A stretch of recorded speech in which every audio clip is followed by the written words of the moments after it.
We did it. We're here. It's the season freaking finale. So it's let's see, episode 8 with Barn Door of Same But Different. And today's is similar, but it's different. We've got Cheyne Whitney here. Oh, I feel so blessed. Welcome. Thanks for being here. Very privileged. And it's also different because we're sitting in the same room. We had some technical difficulties in Del Cerro internet land. Yeah. So Cheyne's here. Brandon, how are you feeling? I'm good. Thank you. Very low stress, very relaxed. Very I love relaxed. it, Brandon. Brandon rolled with the punches this morning as we struggled. Yes. Brandon took it in stride. He did. Yes. Thank you.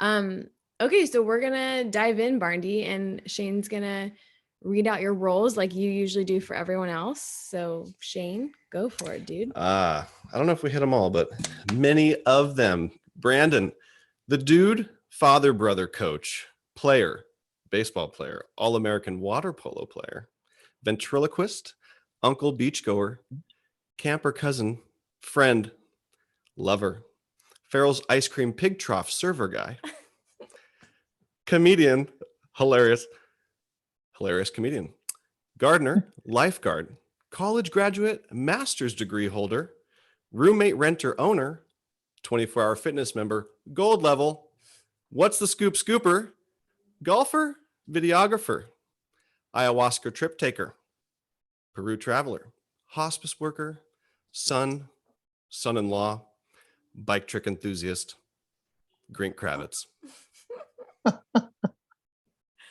What was that last one? Grink Kravitz. Oh, I think it was Kavitz. Was it Kavitz? Yeah. Grink. Sorry to butcher alter ego. I forgot about Grink. Yeah. Okay. No, Grink. well, in the notes that I gathered today, Grink is mentioned many times. So the family's a huge fan. Yeah. God, Grink. Oh, I forgot about Grink.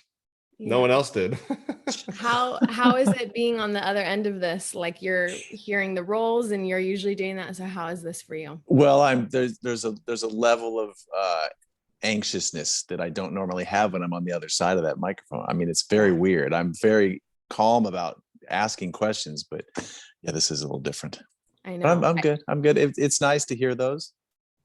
I think that's like a lot of people in our family, like we're the question askers, but we're not always like willing to be the center of attention. So I get it, but we'll be really nice to you. Everything's gonna be fine.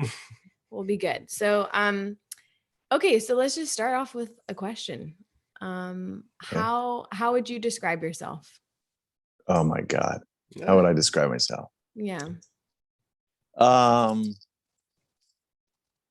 a searcher. I'm constantly in pursuit of answers, and I'm also incredibly, I think sensitive, oversensitive to all kinds of things. Oversensitive guy.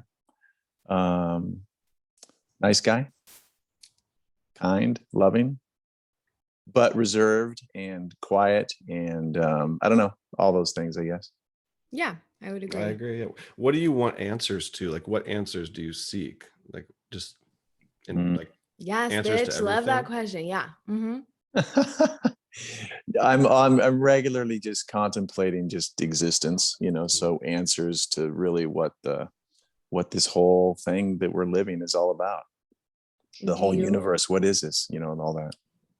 Do you have any inklings, or have you come across anything that seems to? Oh, I have a lot of answers. It's just that I don't know that I can really put them into words. If that sounds as strange as that may be. Words get in the way of all that, I think. But I think I'm getting there. Yeah, I think I have some deep understandings. In fact, just yesterday, Joe Rogan, is it Brian Greene? He's got a physicist on, this last guest, and that's right up my wheelhouse. My wheelhouse. So if you listen to the latest Joe Rogan, that's the kind of thing I contemplate. Like, is it quantum physics and just spatial existence and understanding quantum physics? Now it's just the realization that there's just so much more. Every time you dive deeper into this stuff, you realize that it's far more vast than you ever thought it was. And you just keep going to these anyway. So I spend far too much time doing that. No, it's not too much time, but I really enjoy that stuff too. So it's probably a family thing that we have that interest in the deeper connection and understanding. I think a lot of us probably share that. I wanted to ask, why do you think you're oversensitive? Like you said, I'm an oversensitive guy, but why do you think, or why would you classify yourself oversensitive? Because I think that sensitivity has just always been my, it's been a block. It's been a stumbling block. It's been an obstacle. Just too sensitive about this or that. Just too reactive to it. You know, I think that's why I say oversensitive. It's fine to be sensitive. Yeah. But I think just I get a little too. At times, I think the girls used to use butthurt. Dad, why are you so butthurt? Yeah, so that kind of thing. So I think it's problematic, but I think it's also a helpful trait to have in life too. Well, it kind of sounds to me like you're sensitive, but the issue isn't that you're sensitive. It's just that you're allowing your feelings or emotions too much power, right? True. So like it's good to have feelings and emotions, but it's also good to have logic and know when to kind of reel your emotions in. So is that no, what I you're agree. Saying, or? No, I think that's true. I think that's true. But kind of, it's hard to, and we're jumping right into some deeper personality stuff, but I don't know. Yeah, but I think you're right. I think it's a matter of finding that balance, to letting your, maybe because I think as a kid, I was always a little bit extra sensitive, maybe more so than some of my brothers and sisters, to a detriment. I think it caused some problems, but anyway, so yeah, I think that it's learning to adjust to that, dealing with that.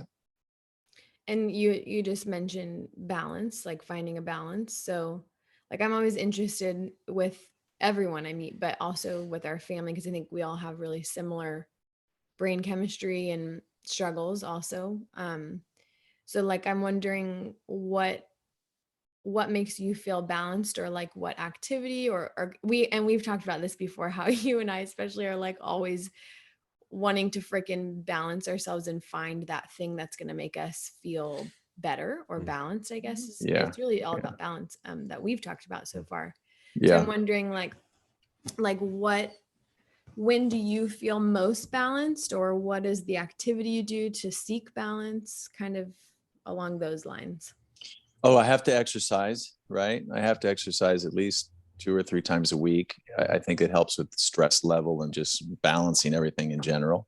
I feel like we've talked about, Rilee. I feel like to eat right. Yeah. I feel like I have to get the food thing in the right department.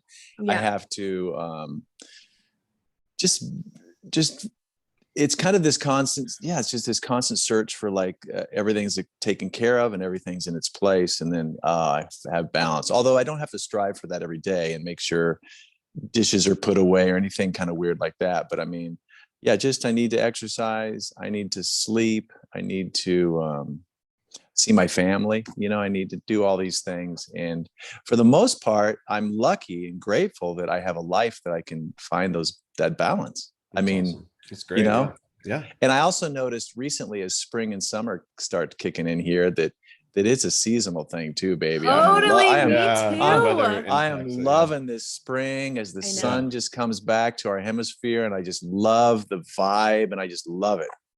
I freaking feel that too. And more than ever this year, with everything that's happened, it's been like a cloud over everything. Yes. I feel the sunshine is lifting and everyone's getting back together, and that's so true. Yeah, I hadn't really thought about that, but it's a bigger deal this year. I agree with you. I feel like freedom and relief, and just this, there's just something that, because the winter's not horrible, because San Diego, California, Temecula, it's like 70 degrees. I mean, we got a lot of sun, but those short days I tend to get into just a little bit lower, and when the spring comes around, it's just awesome. It's just awesome. Yeah. And is there like a activity that you feel really, just you're buzzing at the right level?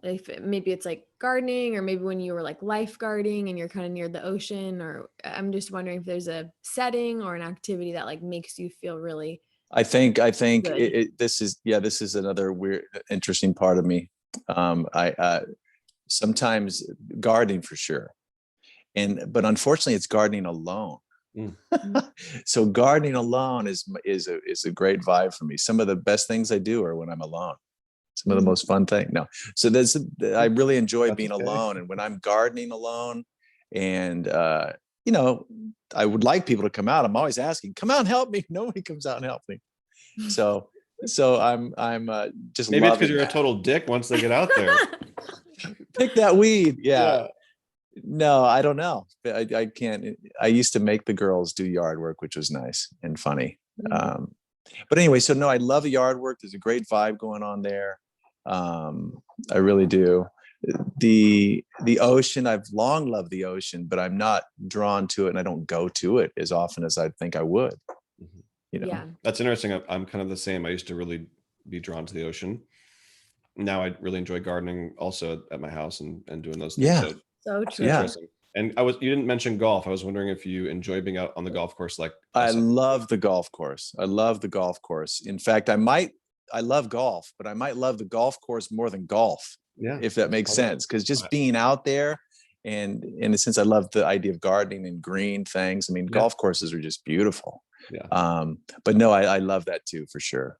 There's something about like settings, outdoor settings, nature settings, that it's like very simple to look at. So like when you look at a golf course, for example, like there's not many ingredients into what you're looking at.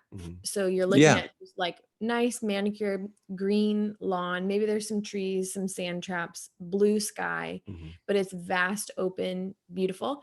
And I have a similar thing. Like there's this one place in Northern California it's a hiking trail, and it's literally just the ocean. So blue, the sky, blue, the mountainside, which is like golden, and that's it. And there's something about like when a setting is just so simple, that's just like, it just kind of soothes your mind, if that makes sense, you know? Yeah. Rilee, you tapped into what I think I strive for. I think I strive for very little, very few things. This very simple. I don't need much. I don't want to need much.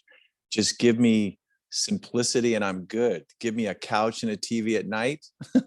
Give me a nice backyard, small backyard. I don't care if it's tiny, but if I have some things to groom and maintain, I mean, I don't need much. So simple is better. And I think I am always kind of striving for simple and easy. Yeah. The more brought into life, I think it's just chaotic. And I've already lived the chaotic. I've already lived that. I'm enjoying having a much more simple life. That's great. You found a great balance, it sounds like. A groove. Yeah, I think so.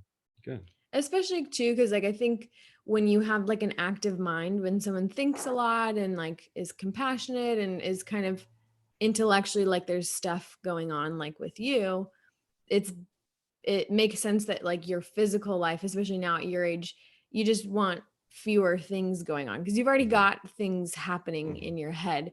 So it's almost like, it sounds like you kind of strive for that alone time to balance everything else that has to happen on a day-to-day basis, which you love also.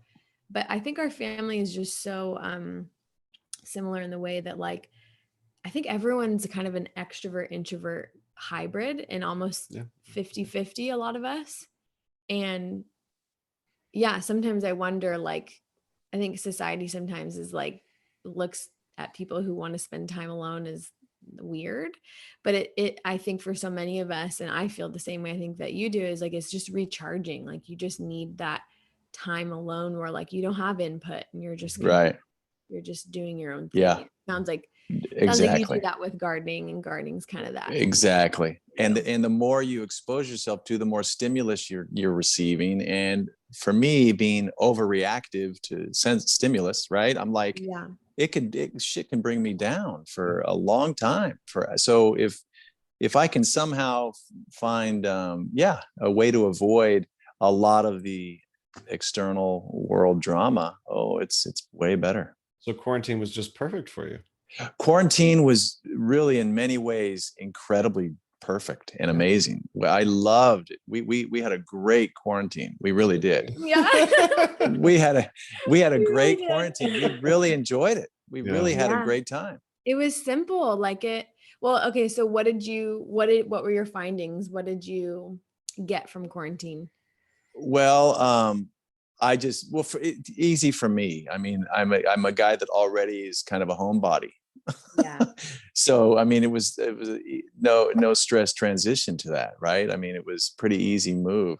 And LaDawn and her kids, they love games, and so we played a lot of games and we had a lot of fun, and there's not a lot of stress. There's never really stress with those three. There's just never, it's just very chill, and it was just very relaxing and enjoyable. Had my little teaching station up here in the bedroom. And so it was like perfect. Walk down in between classes, grab a cup of coffee, just really, everything worked really nice. Brandon, I'm recognizing you kind of have had like two whole nuclear family experiences with your first family. And then now with this family, you're kind of put in. And then Luke and Reese were so young when they joined the family. So they've been around our family, their whole upbringing, and now they're young adults, so that's really interesting to know. But like what, when you look back at that, I'm sure you wouldn't have expected it to go that way, but is it really cool and unique for you? Because it seems like it for me to have that experience, to have a whole nother family experience. A whole nother one. Yeah, I would have never wanted it. In fact, like dating, I would have thought, no, I don't want to start a whole new family. It was never an interest. But when I met LaDonna and the kids, it was just, fluid and smooth and just like easy. Just, there was never like a question, Mm-hmm. So it really just happened. Yeah. And that was cool. I mean, that was, I was almost in my 50s when that happened, and a more rigid time of life too. But I just flowed into it, and it was kind of nice. And for the girls too, for Bridget and Shelby, it seems like it was a really easy blend for the most part. And it's not always.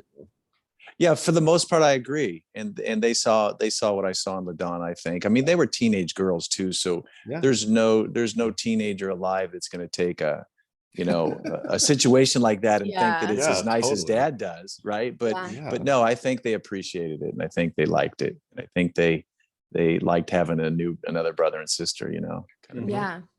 An awesome brother and sister. I want to, so that's kind of interesting that Cheyne brings that up, because so you had, you have these step kids, and then you had step siblings growing up, and you also had a blended family when you were young. And so I kind of want to go, you're usually the person in the interview who guides the childhood talk.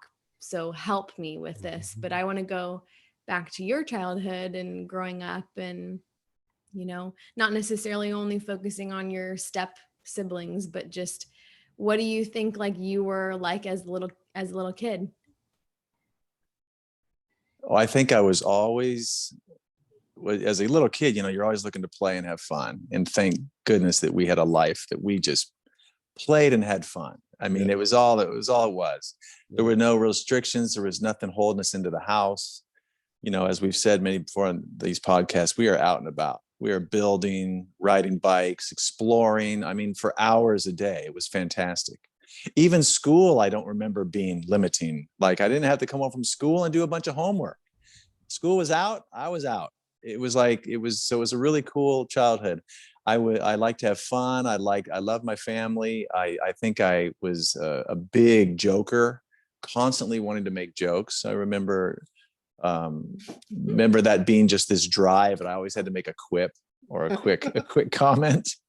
But no, it was a great childhood. And I might need you to get a little more specific on some questions, but I did have a great childhood. And what do you think your role in the family as a brother was?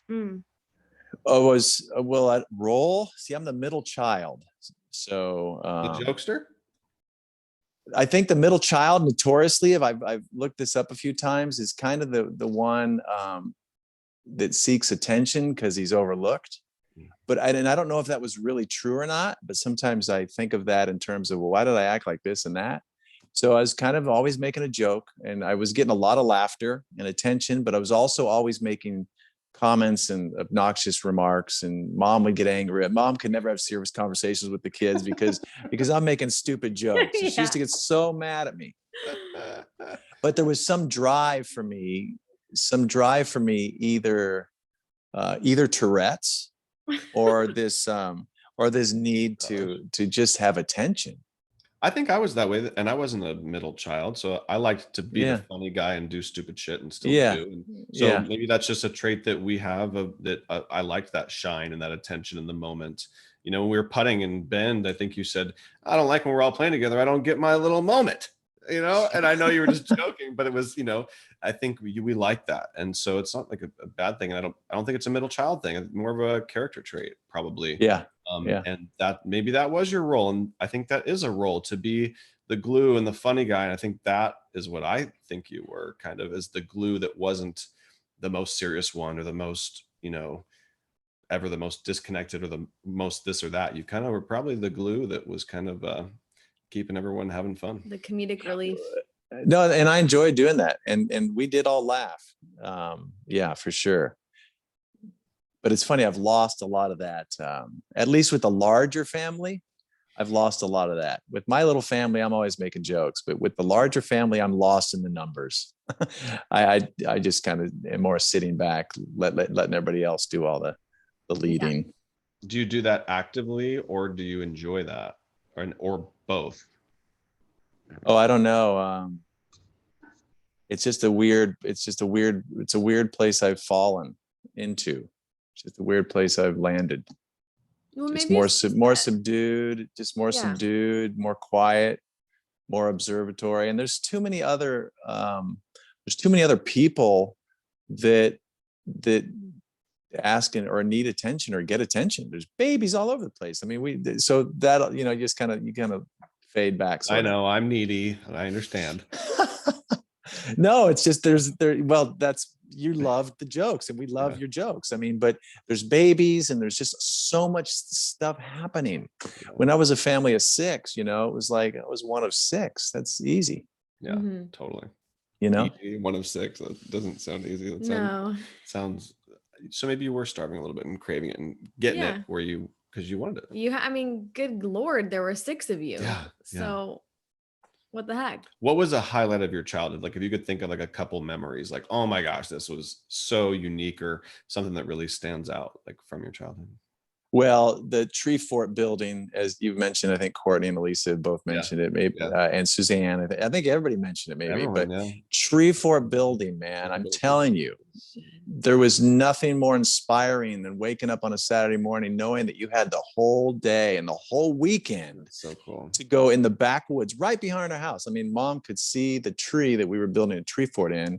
It was probably 100 yards maybe away, 200 yards, but it was an old oak tree that had all this dilapidated wood in it. It was kind of an eyesore, but it was back in the woods.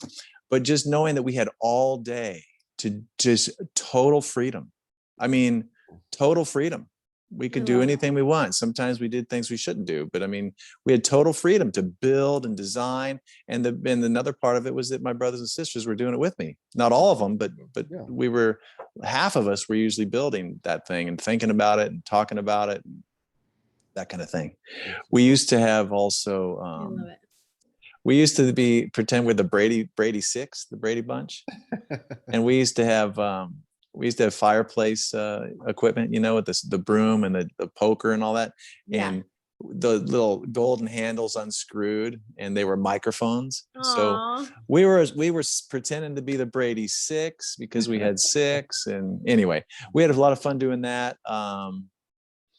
Other big memories. I mean, moving in with Bernie, when Bernie came into the picture, there was a lot of more opportunities to have nicer things and go places like Disney, just go places, trips and things like that. So, and bought a nice new house right across from the high school. So anyway, there are a couple of very good highlights. Little League baseball, Cheyne, I know you love your baseball, man. I lived for baseball just like you as a kid. I mean, we'd walk to the Little League baseball field every day, every night. I know. You know, we'd save. All you needed was a $1 or so. You can get 3 or 4 things from the snack bar, and we just hang out at the baseball field all night. Catch a foul ball, get a treat. You know, it was just it was a great life growing up there. Baseball was everything. Baseball and Tree Forts. That's awesome. It's a great childhood. Yeah. Funny because I remember, and I'm sure you do too, Cheyne, yours and Jill's house in Santee, you had Pike the Street. tree house in the backyard. Mm-hmm. And then you also had the underground Jake and Daisy, like, I don't even know, cave thing that you made. Yeah. And same for us. Like, that was just so magical. Mm-hmm. So awesome. I can only imagine like you and your siblings going out into the woods, building a freaking tree house. And then Cheyne just muttered to me, he's like, we should build the kids a tree house. I was like, yeah, I don't know we where. should. Any woods. We have to get first. We built a playhouse. That was our starter kit. We did. Yeah. Cool though. So I love that. I always just feel like your childhood, I mean, we had such a good childhood too, but your childhood was like just even more simple and even more just like wholesome and free. And you lived in a small town and you guys rode your bikes across the freeway, I think you said, and you know, like you just kind of ran around and just were kids and free and exploring. And I just feel like that's the best way to have it. It is the best way to have it. And I hope that like Rumi and Maze and the next generation can have that too. But it feels like things are getting tighter and tighter. And so I bet you feel lucky to have grown up when you did, you know? Absolutely. Now there were violent abductions though. You probably just haven't heard about them. I'm sure we were kidnapped multiple times, Courtney and I. What? Just kidding. I was like, wait, what? I thought that was off limits. Just kidding. Yeah. Oh my gosh, I thought we were gonna learn some real juicy. Some dirt. No. Yeah, it was all good. Yeah. The more complex life became when your generation things started to get more complex. And I guess you blame it on just the internet, the world, the digital world that we entered, because information age, now everything is at your doorstep. So yeah, it was a nice time. All the news you heard about was local, you know, there wasn't, that was really all that mattered. Yeah. I love that. No, it's so cool. And which sibling were you the closest with, would you say? Oh, Courtney and your mom, Courtney and Elisa. Yeah. So Courtney, like which roles did they play for you? And well, Courtney and I were buddies for the longest time, always just playing together constantly, you know. Yeah. Just from the beginning, right? Just always hanging out and playing together. And Lisa was generally around too. Suzanne, like we said, was older. Suzanne, we did a lot of stuff with Suzanne too. And Laura was just too young. Laura was, I mean, I already had, 6 years with Courtney before Laurel, or 5 years with Courtney. So yeah, those two, we spent a lot of time together. And like when I think of who was really working mostly on the treehouse, it was mostly, me, Courtney, and Elise, I think. I know Suzanne got involved a little bit. Laurel, I think just a little too young, but yeah. Mm-hmm. Wow. That sounds so fun. And then, so moving into like your so that was childhood when you were really young. And then moving into, I kind of want to talk about the divorce a little bit. We've talked about it in the other podcasts and stuff, but you've always mentioned that was just so hard for you in particular. Not that it wasn't hard for everyone else, but it seemed like you were at that age that it was just kind of earth shattering, and you cried a lot, and it was just kind of intense for you. So I'd like to kind of hear about that experience, and then maybe like if you think that has carried into your adult life or how it's played out in your life. Okay. So I'll try to remember all the features of that question, but yeah. Well, no, as a child, I remember laying in bed, must've been 6, 7 maybe, and hearing my parents argue in their bedroom. They used to both sit in bed and smoke and talk at night before bed. And I was awake and I was hearing them, and I noticed that it was just contentious. And it was uncomfortable. So I think that was my first sign that something was going on, because it was like not two people that love each other talking and giggling and whatever. But then the divorce happened, and I don't even remember exactly the moment it happened or the moment I knew, but I just remember being devastated, just like I lost my father. And my dad was always around. he came home from work, and on the weekends he was home, but he was kind of, I remember a lot of times he was in the yard. My memories of him are in the yard doing yard work, right?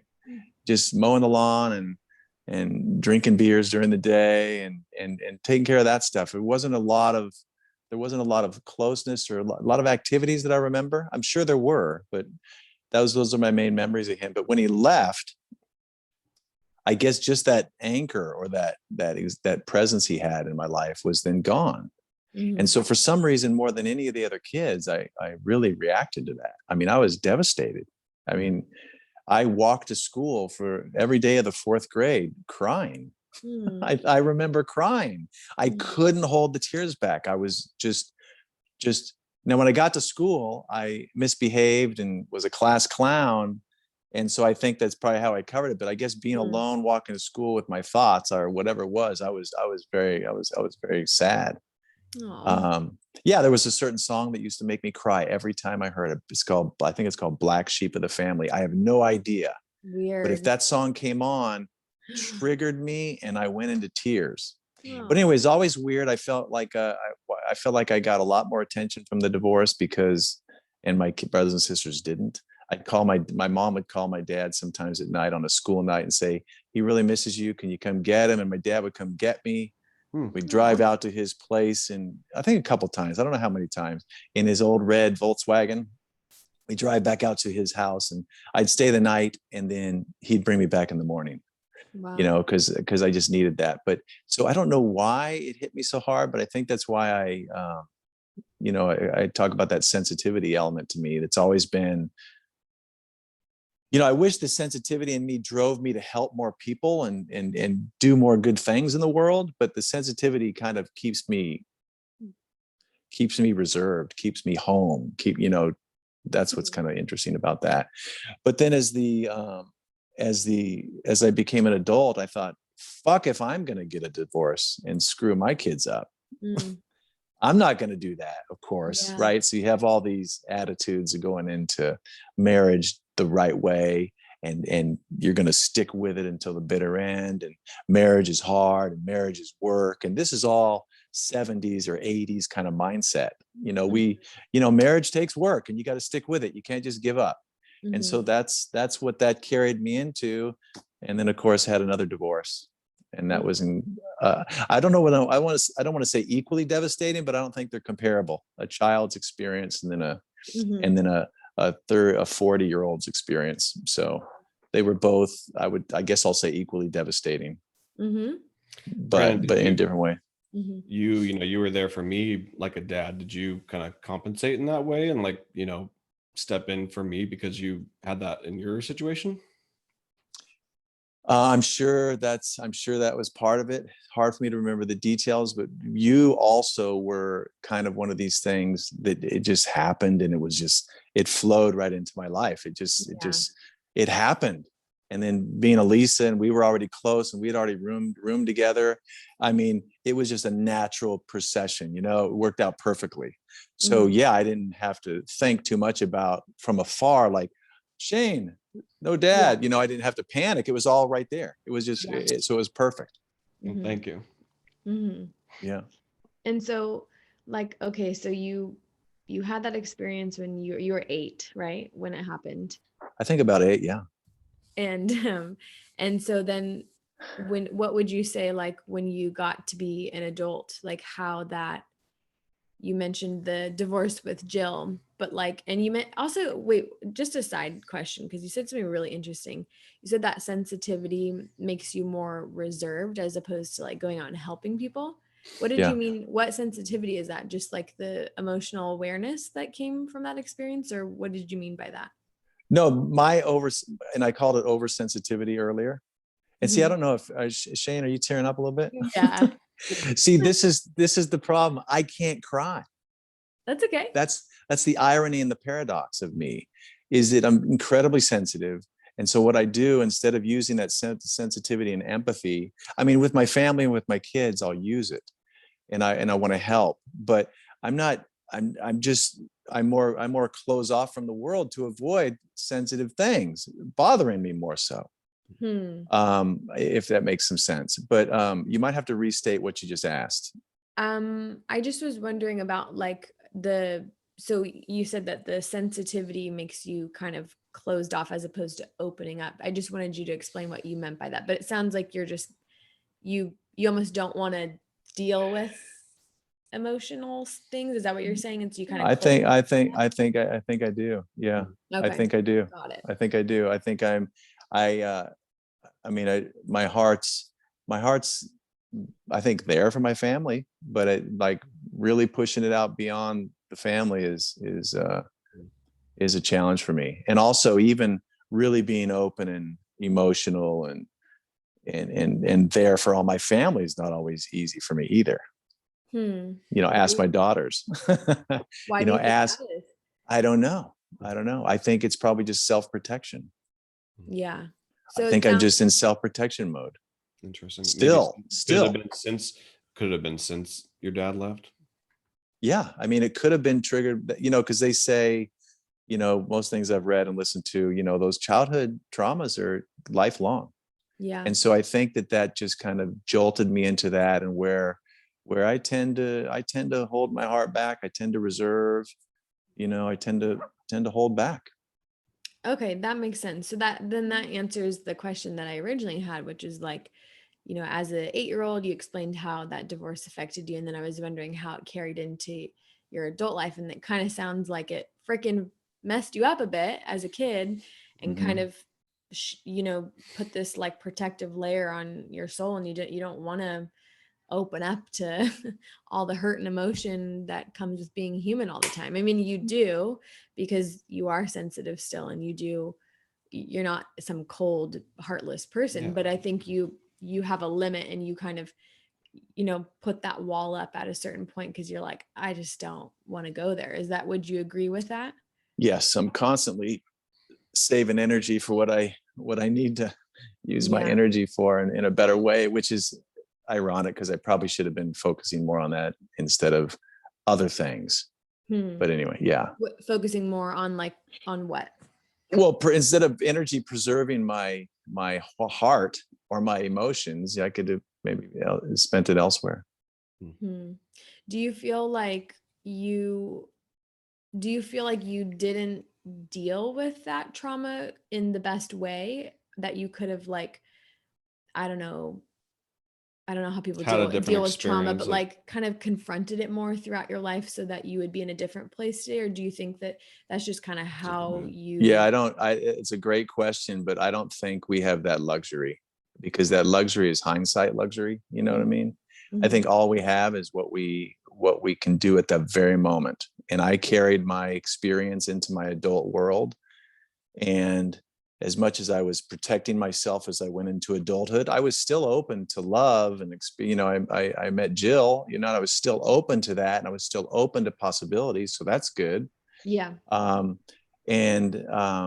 Yeah, but I definitely use that energy to carry me into adulthood. But I don't, I went to counseling, you know, I went to a lot of stuff to get help, but I don't know how I could have handled it different, because I felt like every decision I made as a married man and as a father was perhaps leaning too heavily on my pain, but still it was with all that bright in my mind. I need to make this better than it was for me. Right.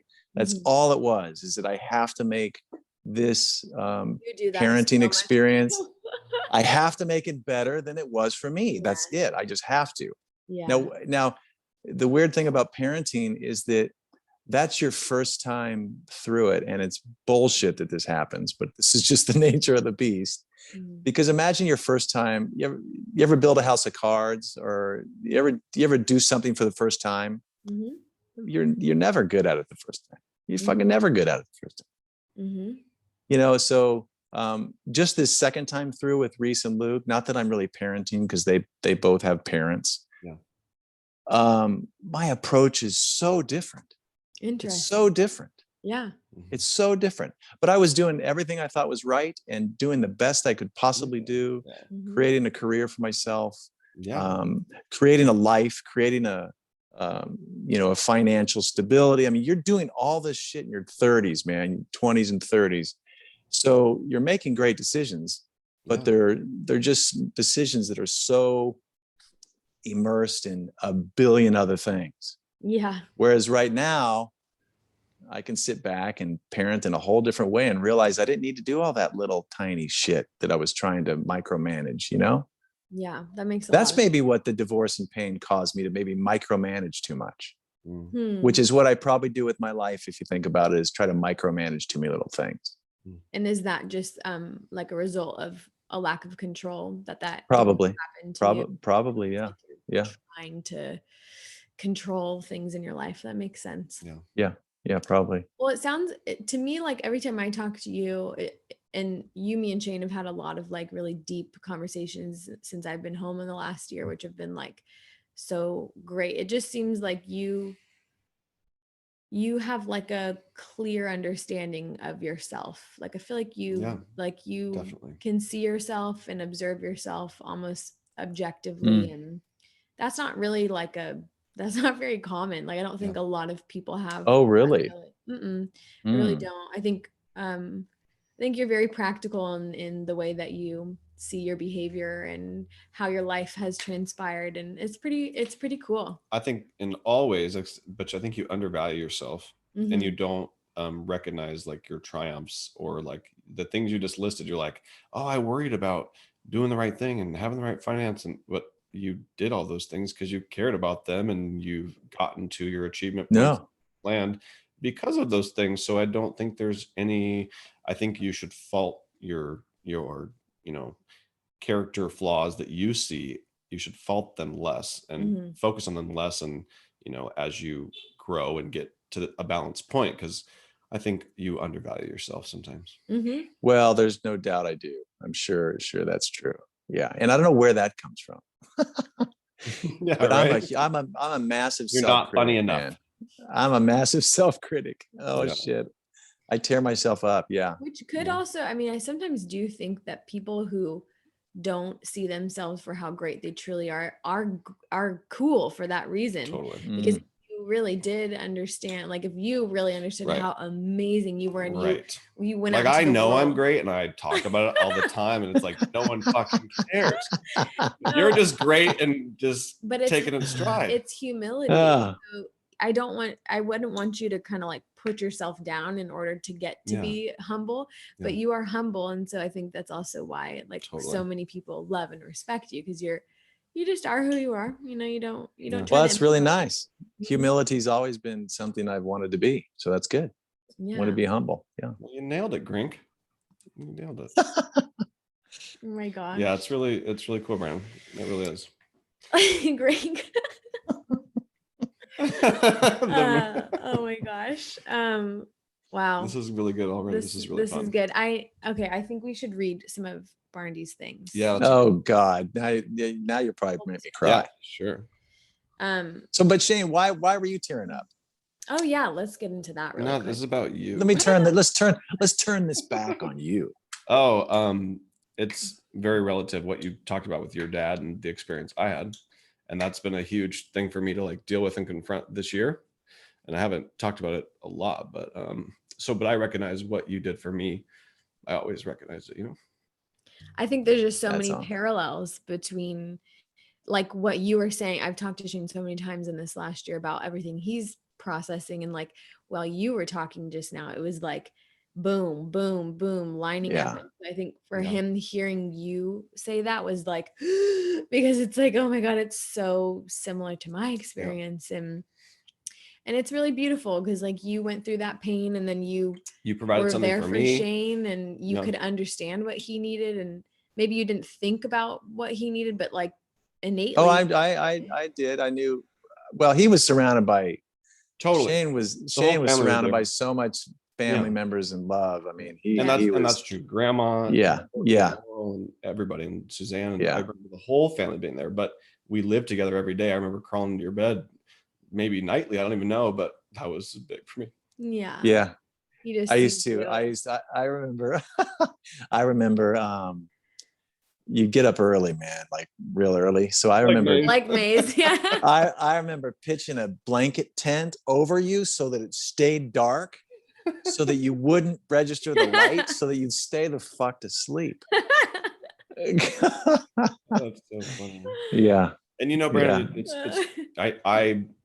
being a parent is hard, and being in a marriage is hard. And I have an amazing wife and like great support. And like you know, you had a good marriage, I'm sure at times, but also like you took a lot of the parenting on yourself. And you know, that's extremely impressive. My mom did that as well for me, but like you did that too, which is a huge part of your life. And I think that that's like, I understand it only now being a parent. Like I could kind of think I understood it. Like, and I'm sure that all the parents in the family can, like what you do if you are kind of a single parent, and you were that for a long time, you know, for your kids, I feel like, and that's a huge role to take on. And that's a lot of responsibility and pressure, you know, to do. So I can, you know, having a nuclear family and the support and your guys' support externally, you know, for my kids, I think like, gosh, you did a lot for your girls when, you know, Jill wasn't able to, and you had to just take on those roles like my mom did. And like, you know, you and Elisa are similar in that way, that you guys just both, you know, pulled yourself up by the bootstraps and raised the two kids, and, you know, kind of played both roles. So that's it's a grind. Yeah. I mean, your mom did it with much more grace. Your mom did it with so much more natural ability. Mine was like, I was just, it weighed on me more heavily than your mom did. Your mom just rolled with it in many ways. But for me, it was not as easy as your mother. Yeah, for me. You did it. You did great. Yeah, you did. Yeah. Well, thank you. Thank you very much. Do you and the girls talk about that? Like, do you, Shelby and Bridget, kind of talk about that period where that was so hard, where, you know, Jill was going through all that and the divorce? And do you talk about that time very often, or? Yeah, we do sometimes. It comes up because the girls are in their 20s. And I think if I remember my 20s, that's the perfect decade to look back at your parenting and find all the reasons that you're the way you are. Right? Like, what the fuck am I like this for? Oh yeah, because of that. But I always had that divorce thing to anchor on, and I knew that still jacked me up. But so our discussions commonly are kind of about that. And I you know, remind them of I need to remind them of, you know, how I was on my own. I was doing this a lot by myself, trying to juggle all this shit and keep everything afloat. And I tell them, I know I made mistakes. I mean, I know I made mistakes. I know I was short-tempered. I was always easily irritable and short. And that was always a bummer for me as a parent. But anyway, so we've talked about that. So that's been good. Yeah. And I remember, I think it was at my birthday when we were all camping, we were sitting around the campfire having that convo that night. I think you said something like that really stuck with me, that every decade you have a different way of looking back on your life and experiences. And for example, like the reason why you are the way you are. So it's interesting because like the girls are in their 20s looking back at your parenting and the reasons they are the way they are. But then in their 30s, especially if they choose to have kids, just like Cheyne right now, like then you have a whole new set of information and a way to view what your parents were going through at that time. So it's kind of funny, like parents just have to suck it up, let their kids like grow up and have experiences and wait for them to gain more insight into the truth of the situation. It's all you can do. And it's painful. It's painful while you wait for that. I mean, my mother had to go through all that. Oh my God, with, you know, freaking 6 children. She had to go through all that. And then the appreciation years come, you know? You know, so it's all, I guess it all works out. Grandma did it so gracefully too. So it's like almost like you guys had a model of how to do it. And she but I wasn't graceful like your mom and grandma, man. I was just selling himself short. Okay, there you go again. It felt like I was always stressed out, man. I was always trying to I'm so mad all the time as a parent, and I have great wife, great support. I have a house, I have family, it's fucking hard. Yeah. Yeah, Brandon, that's actually so true. Is I don't think you're actually seeing your situation for its reality. You're doing that alone, and you're also. No, I do. At the same time, I do. I can look back and go, damn, I held it together. It was hard. And I have to remind the girls sometimes of that. Yeah. Let them know. So on one hand, I'm my own advocate. One day they'll know. Yeah. One day they'll know. Yeah, maybe. Yeah. If they have children. But I'm not always hard on myself, just so you know. I mean, but I look back and I can be proud. I'm proud of how I held it together, and a lot of the decisions I made. I'm very proud of that. So don't get me totally, I do tend to build up the negative side, but I am proud of what I did. I'm proud of all the things I juggled. Become so much more positive later in life. Yeah. I do. I mean, through this conversation, I think we're reiterating that we recognize that you sell yourself short sometimes, but your answers are not deprecating or lacking, understanding of what we're saying too. Yeah. So. Yeah. Oh my gosh. They're so interesting. Like life is just so many phases and changes and new information and you guys have no idea. Oh no, yet. I know. We're so and grandma's gonna watch this and go, Brandon doesn't really have any idea yet. So it's just this but every year it's every year those decades are just so they're more distant and blurred and not even visible in the rearview mirror anymore. I mean, it's as if it's not even really you at some point. It's just a strange thing. Mm-hmm. Speaking of all these decades and stuff, is there something in your past or in your life that you would want to change? Oh. Can you hold this? I'm gonna tinkle. I need to go too. I always hold it as long as possible. I know. I'm gonna go and then. But I'm gonna be going this during this one because I'm the guest. I can do what I want. Right? You can do whatever you want. If you want to. So, is there something that's lacking? Is that what you said? No, that you would change. That I would like to change. Yeah, I mean, would you be like, I really wish I hadn't or would have, or I don't know.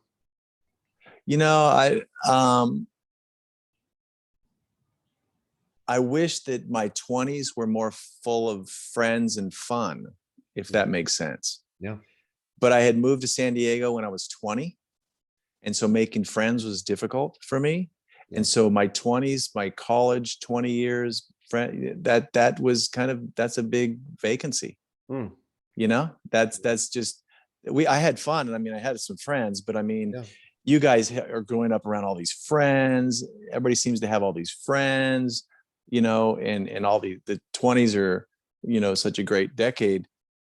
I was just trying to get my personal act together and get things going. I mean, everyone always likes you. Did you make friends at you had different jobs and stuff, did you, you seem easily able to make friends. I feel but I think that I'm just generally not a social, very social, I'm very introverted. So I think so I made friends, but I think I would rather stay home or would rather not go out tonight. You know what I mean? It's never like, let's go. Yeah. But so that's sort of a regret, but it's also just how I was. So it's just the way it is. Sure. It's just the way it is.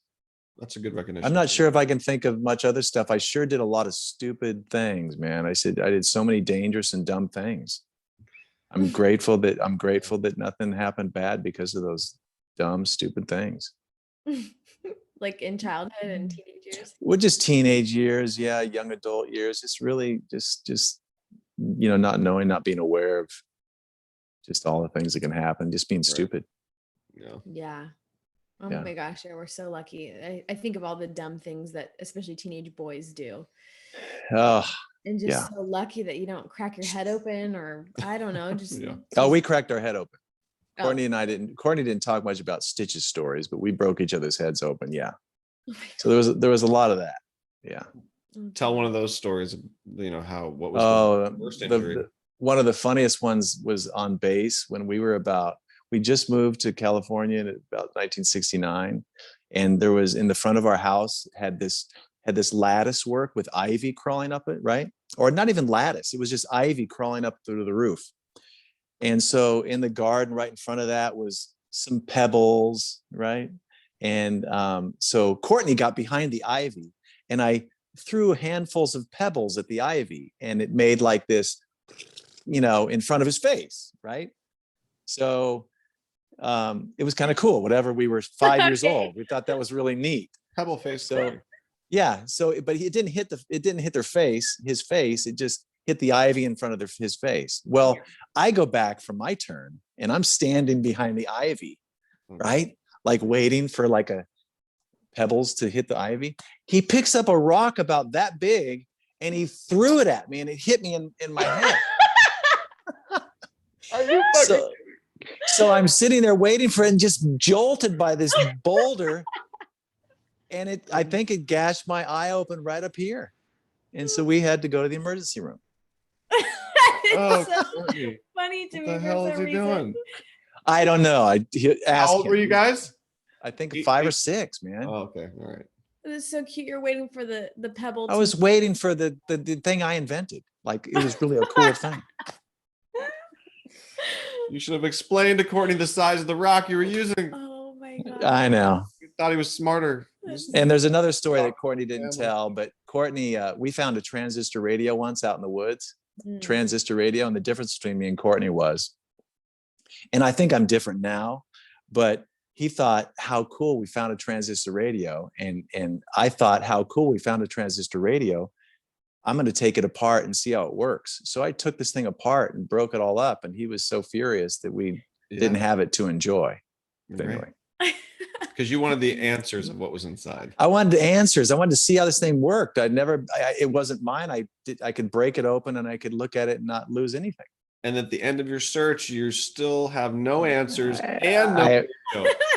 I have no radio and I have no way. I don't even know how radio works.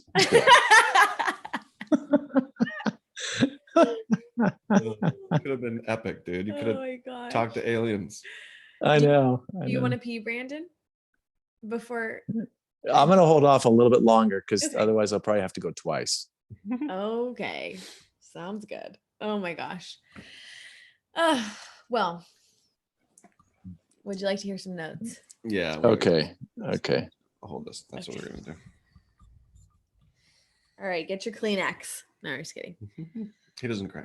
Yeah, that's right. We've got a lot. I think we've got. Oh no. But I say oh no, but that's really nice. Alrighty. So here is a note from Lolo. She said, BW in parentheses, say that really loud. I don't know how she says it, but she says, well, what can I say? I have been so lucky to have such wonderful brothers. And to recently find out that you would hold my hand while I went to sleep makes you that much more wonderful. You are seriously one of the funniest people I know and should have been a writer on David Letterman. You have made me laugh so much, and I love that you have captured so much of our family on video.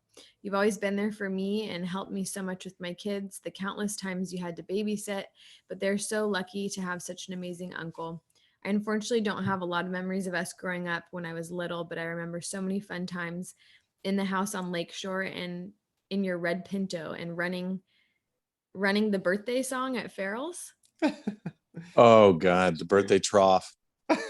I love all the memories we have together, and I'm so lucky to call you my brother. Love you.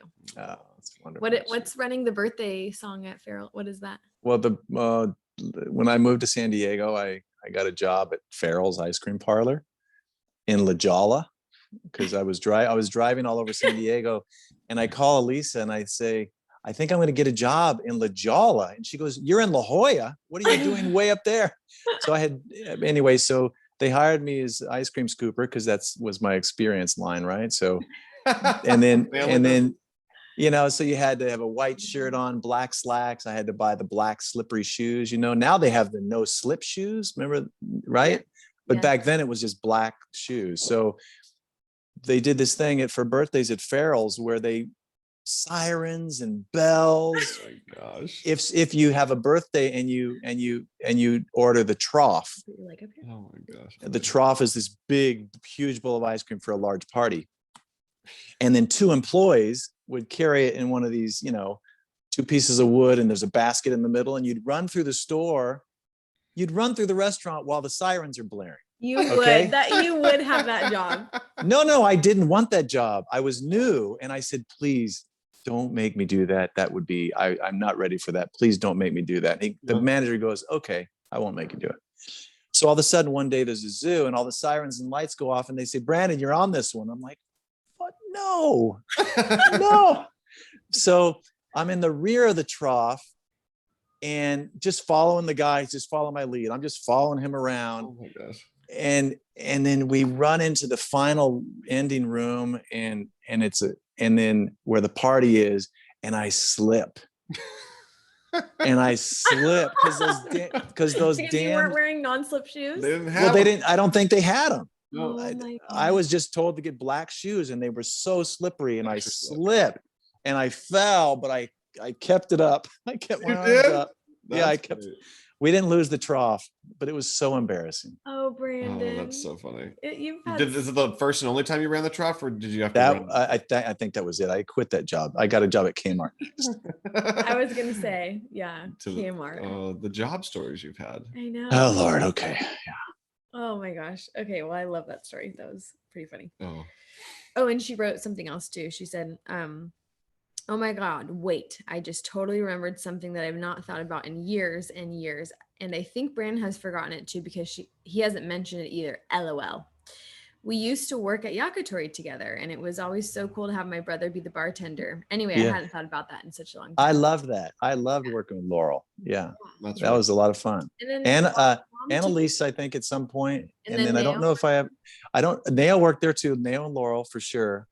I think I worked with Laurel and Nao the most, and then my mom a little bit, and Lisa a little bit. How fun!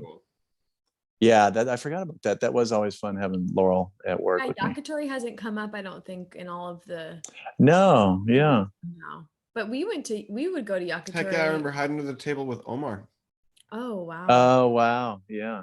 And going to the little the pinwheel, and then the little melty candies. Yeah.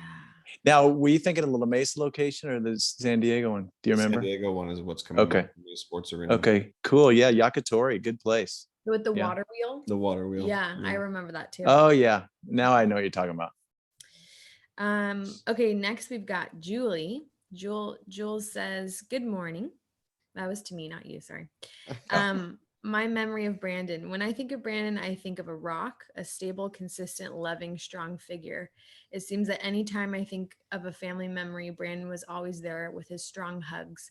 Brandon was kind of like the dad figure for everyone, giving his life to the most difficult and impressionable time in kids' lives.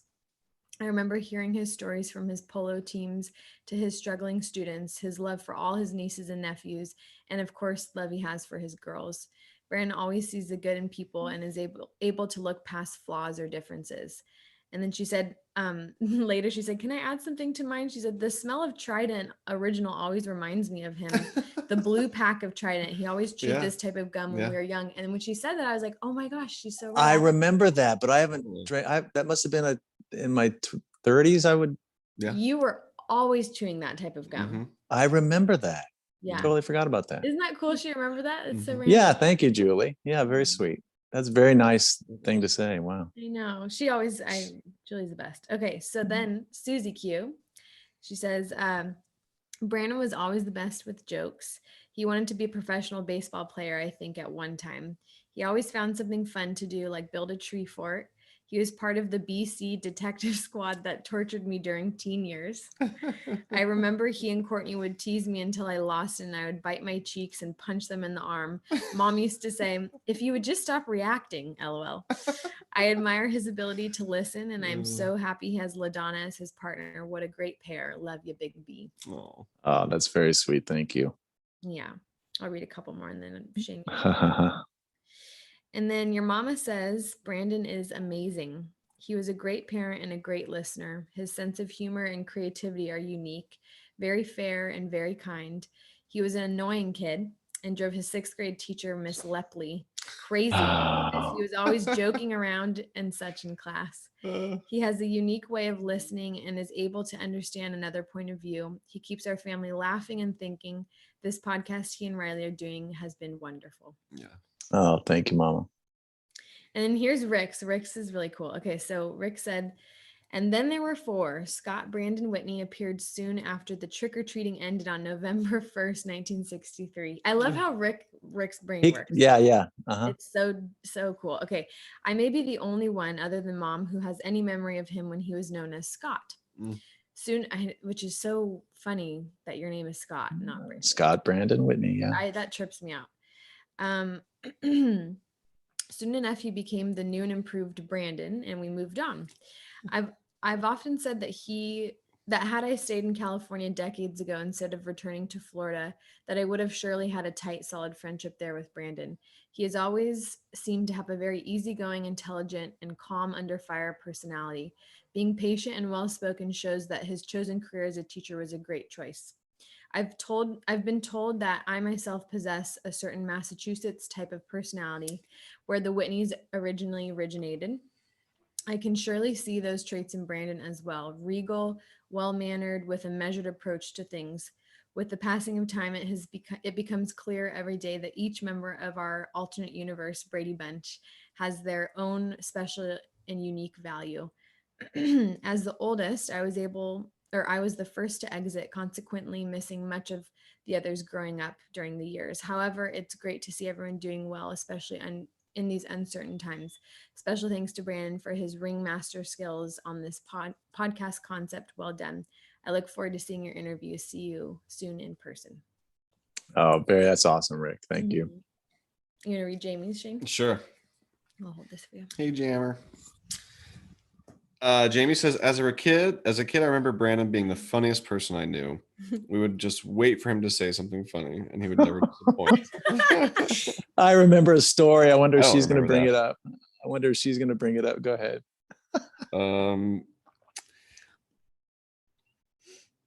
When he played the character, I forget, I think Grink she's referring to. Oh, yeah. She laughed the entire time.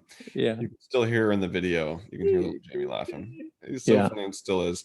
I love how the years have changed him. He's still always good for a laugh, but he's become so wise. At one family Thanksgiving right after his divorce, he said something along the lines of being thankful for being brave enough to know the difference in wanting what you have and having what you want. And I'm sure my wording is wrong. I don't think it is. But it's still something that she thinks about. And she thinks about that many times over the years in life. So that's really cool, Jamie. Brandon's also so thoughtful, kind, and supportive. He's worked so hard to be a great uncle to me and now even my kids. She loves that he takes the time to text or FaceTime them just to see how they are, which is awesome. And checks on Chad and just make sure that the kids know who Uncle Brandon is. He is our family videographer, and that keeps so many memories alive for her and the next generations, which I totally agree. It's awesome. And she appreciates that so much. He is the best, and she's so thankful that you're her uncle, and she loves you. Oh, that's so sweet. She cracks me up. First of all, that song was a Sheryl Crow song. Yeah. That I quoted at Thanksgiving one year. But Jamie is like I think a 5 or 6 year old. I can't remember. She brought her friend over to the house because I was there. Yeah. And I remember them walking in the door. So there's these 2 little girls about 5 or 6 years old, and they're both just standing there, like staring at me, waiting.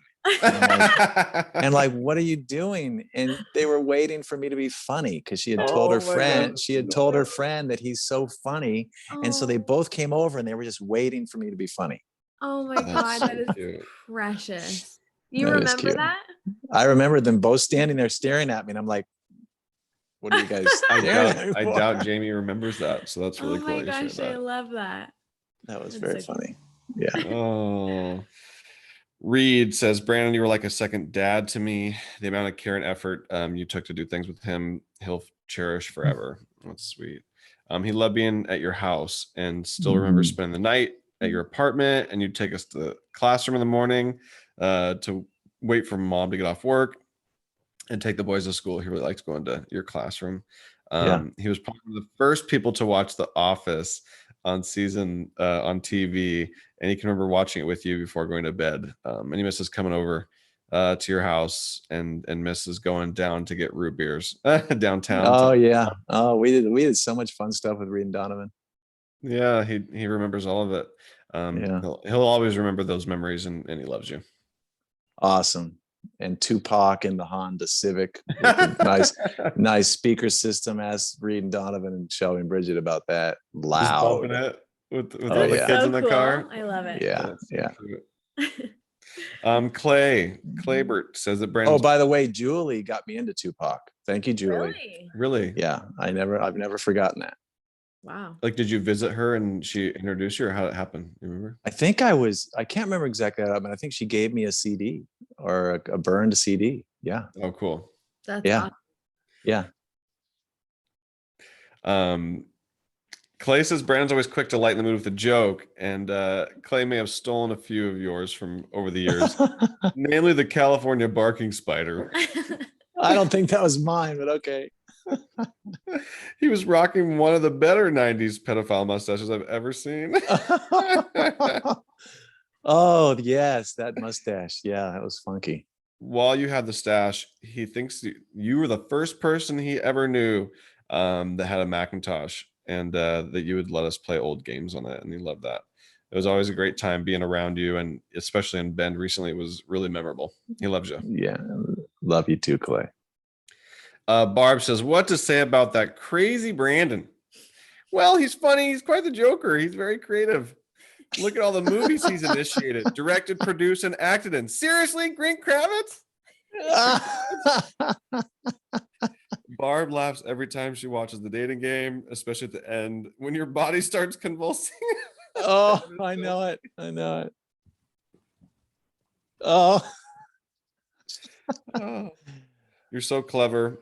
And it was the perfect thing for a nerd like Grink to do. Brandon always has that responsibility of the Whitney getting things done when they need to get done, and has that characteristic. He's very practical always. He always thinks things out at length at sometimes. And because he's a planner and very level-headed, which I almost fell over when he bought a ticket to Peru with far less planning than usual. I thought, okay, Brandon is moving into our world of what the hell? I know. And she loved it. Yeah, seriously, it was great seeing him go out on a limb, and we all appreciate him for being incredibly sensible. Talks are honest with him and joking, but she really respects you. Always telling her where you're coming from, and he's just a great guy. Thank you, Barbara. Yeah, everyone just loves you a lot. Your awesome wife says, I've been trying to come up with a favorite or funny memory, but there are too many. Meeting you for the first time at an Italian restaurant in Murrieta, your guys' beautiful wedding in Carlsbad, the week you guys had with the family in Maui, even staying in Big Bear as a family. It was a nightmare with the stinky room and gross hairy sheets. Oh, there's a whole nother story. Good Lord. Yeah, I just told that story recently. Oh yeah, keep going. Sorry. It's okay. Any stories are worth it. Every family Whitney get together has been so fun, especially the lake house trip. A trip to Humboldt to visit Shelby and losing the car keys was even fun. You guys have had a lot of fun, crazy times together, so she can think of so many, which is awesome, LaDonna. She can't choose a favorite.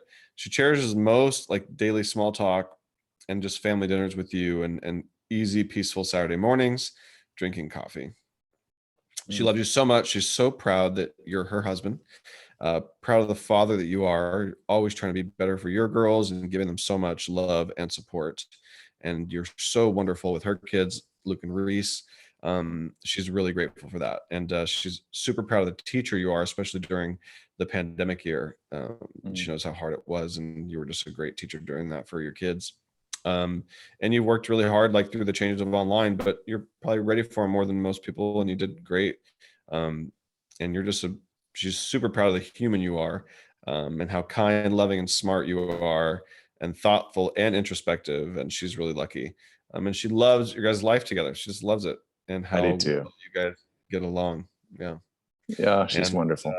Read them? There's so many. Yeah, if you need a break, it's all good. She loves family game nights and watching TV shows and beating you at Scrabble every time. Oh, you definitely crack her up, and she just loves your peaceful, fun, happy life together, and looks forward to many, many more years together.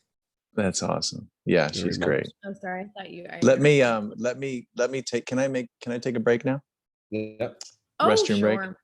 You guys chat amongst yourselves. I'll be right back. We will. Yeah. We could chat or not chat for hours and still find things to chat or not chat about. Chat or not chat about. Okay. Only a few more, actually. Those are great. Oh my gosh. Let me see. It's nice to like read these things while people are living. Mm-hmm. It's mostly things that people would say like at a funeral. You know what I mean? Yeah, totally. That's perfect. This is great. How's your interview going? It was really fun. Mm-hmm. Yeah, I love it. We're good on time too. Yeah. And Barney's totally like flowing and not. Yeah. He said he was nervous, but he's not. Yeah, he's doing great.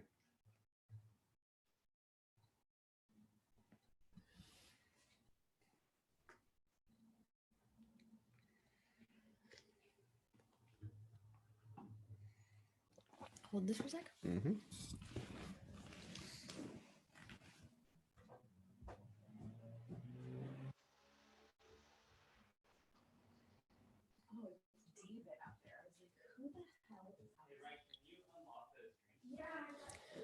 Someone's trying to break into Rilee's apartment during the interview.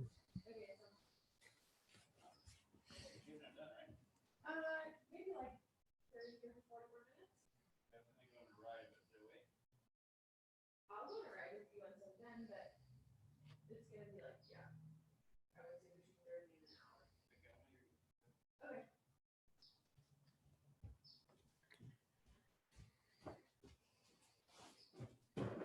You good on time, Cheyne? Mm-hmm. I mean, I'm guessing you're not going to ask every single question. No. Yeah, it's been great. Just whatever sticks out. Yeah, that's perfect. That's a perfect way to do it. I like how you have the options, but it goes into a lot of them. It covers a lot of them as you're talking. It's perfect. Yeah. We've really gotten our flow down. I do want to ask him about COVID and the state of our country and all that, because we've asked everyone else that. So yeah, totally. It's a good different topic. We talked about the family, all about him, all about the it's been great. Yeah, that's a good idea. People are going to still be watching. Hello. Yeah. It's really peeing for a long time. Nope. You want to put your pants back on first? Okay, ready. Huh? Nothing. What shirt are you wearing? History, social studies shirt. From your school? No, it's from a conference I went to a couple years ago in San Diego. When you peed on yourself? Oh no, that's a whole nother conference. That was a Palm Springs conference you peed on yourself? Yeah, kind of. Brandon and I actually peed on ourselves in the same toilet stall, different conferences, different years. So you've done that too with the functionality issue. Toilet. Yeah, the handicapped toilet. Yeah. You shouldn't have been using the women's bathroom in Brandon. Why? How do you pee on yourself in a handicapped toilet? We were taking a shit, but unfortunately there was a gap or something in the toilet. There's a huge gap. Oh my gosh, I know what you mean. We pulled our pants up, both of us. I threw my underwear away. Well, my pants were soaking wet, and we were about to leave for home. The group was waiting right outside the bathroom to leave, and my pants are soaking wet. What did you do? Well, I think they were gathering in the hallway. I said, I'll be right back, you guys. I went outside, and it was Palm Springs, and it was really hot, so I sat on a hot rock. And piss steam just coming out. And then it dried? Well, it dried a lot faster by doing that. Oh my gosh. And I remember the story of Brandon, and I went to that. I didn't even put it all together that I was at the same conference room as he was like a year or so later. And I did the same damn thing, but I was just like a general attendance thing. I just threw my underwear away, went back to my room and figured it out. Oh, that's crazy. Yeah. Wait, same conference? Same conference room. That's so weird. Different conference, same like hall. Maybe same toilet. Very possible. Could have been. Oh my gosh. Whoa. Yeah. You guys are reminding me of some funny stories. Thank you for that. Yeah. Oh my gosh. That's really funny. Okay. We've got a note from your sister, Elisa. Okay. She says, Brandon is a great father, son, teacher, and person in general. I feel lucky we've had him in our family. He was like a surrogate father to Cheyne and an awesome roommate to me when Cheyne was little. He has been a fabulous uncle while being a great dad raising his girls mostly on his own. He's always very funny, very witty, and he's also so supportive and willing to listen and provide clarity and advice. I love that he is so willing to be in touch with himself and go deep. I wish I could be more like that. There are lots of fun memories as kids, but one that stands out is the time that he and I took a bus to Dodger Stadium. I really don't know how old we were, but I think we brought little bottles of liquor. And I didn't even really drink, so maybe he can fill me in on what really happened. Anyway, we had a great time. I feel like we've done lots of traveling to and from Lompoc, LA, and San Diego over the years to visit Dad or to visit family. It was great to have a travel partner that was so fun and easy to laugh with and be with. I think he's too hard on himself, and he doesn't realize that he's fun and funny. He thinks those days are over, but we all know they are not. Thank God for all his Preach, artistic, Thank God for all his artistic talent, making great videos, memorializing family events, or just being hysterical, like the Father's Day video, which is my personal fave, or the other one, watching the drug deal. Thank you, Brandon, for all you do for our family. And thank you and Rilee for the memories you have helped us relive with this podcast, and for the opportunity to realize how much we are all alike. Definitely different, but very much the same. Love you, brother. Oh, love you too. That's awesome. And then Megan says, Brandon had obviously always been a special person in Cheyne's life, a father figure at times, his fun uncle, an important male influence when he was growing up. Before ever meeting Brandon, I knew he was going to be a pretty great guy. Brandon, whether he realizes it or not, helped shape the person that Cheyne is today, and I appreciate that so much. For example, though Cheyne was always a sporty guy's guy, he was also sensitive, caring, nurturing. I figured this was most likely a result of being raised by a single mom and having a little sister. But truthfully, the minute I met Brandon, I realized this is how Whitney men are. Brandon is unapologetically maternal, empathetic, sweet, thoughtful, and warm. My uncle-in-law, Brandon, was the first person to send me a text on my birthday, by the way. How many people can say that? What a nice dude. Love you, Brandon. Oh, love you, Megan. That's very sweet. And then I have Courtney's here. Courtney types his on a computer and then sends me a photo of the typed document. So I have to. This guy's an idiot. I have to go find it. Okay, I've got it. All right. So he says. Does he not know how to text? I don't know. Or email. Or write it in a note, copy, paste, Court. Send a pigeon. Okay. My big brother, Scott Brandon, has always been a kind of a big deal in my life. I've been following him for so many years as he did. I would love to time travel and just see a day in our lives as children. It's interesting that the most constant theme of my life has been my brother. He was there for, hold on, I got to turn my brightness up. This is a terrible screen picture. Okay, there we go. He was there when I came home from the hospital. We went to bed and woke up in the same room for the first 15 to 20 years or so of my life. We played with or against each other in sports for my first 22 years. At times we had the same social group and partied together through high school and college. In the early 80s, I was going with Nancy Reagan's recommendation to just say no when he convinced me to say yes. We've had a lot of. I know it. I think I did. I remember that day. I just thought the way he wrote that was hilarious. That's nice. We've had a lot of good times for which I have no specific examples. Wonder why.